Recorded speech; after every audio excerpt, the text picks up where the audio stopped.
Hello, Assalamualaikum. My name is Zuhaida. As for today, Iuris Scientia for the third episode 6, I will explain briefly about natural justice. What is natural justice? Have you heard it? Stay tuned until the end of this video to know what is it.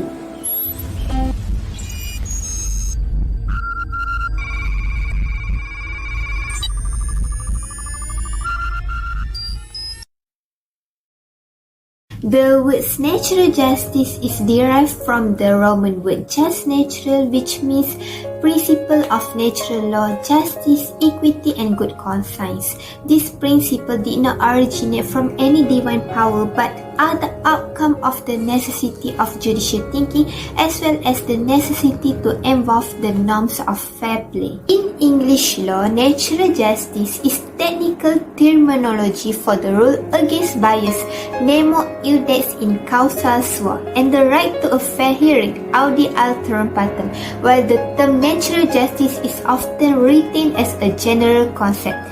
It has largely been replaced and extended by the general duty to act fairly. The principle of natural justice were derived from the Romans, who believed that some legal principles were natural or self-evident and did not require a statutory basis. Two basic legal safeguards govern all decisions by judges or government officials when they take quasi-judicial or judicial decisions.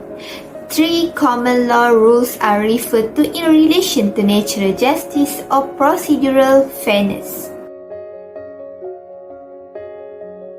Firstly, the hearing rule. This rule requires that a person must be allowed an adequate opportunity to present their case where certain interests and rights may be adversely affected by a decision maker. To ensure that these rights are respected, the deciding authority must give both the opportunity to prepare and present evidence and to respond to argument presented by the opposite side. When investigating in relation to a complaint, it is important that the person being complained against is advised of the allegation in as much detail as possible and given the opportunity to reply to all the allegations. Okay, the next rule is the bias rule. This second rule states that no one ought to be judged in his or her case. This is the requirement that the deciding authority must be unbiased when according to the hearing or making the decision. Additionally, investigators and decision makers must act without bias in all procedures connected with the making of a decision. A decision maker must be impartial and must decide based on a balanced and considered assessment of the information and evidence before him or her without favoring one party over another. Even where no actual bias exists, investigators and decision makers should be careful to avoid the appearance of bias. Investigators should ensure that there is no conflict of interest which would make it inappropriate for them to conduct the investigation. Last but not least, the evidence rule.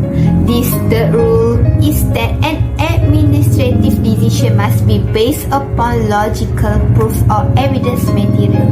Investigators and decision makers should not base their decision on mere speculation or suspicion.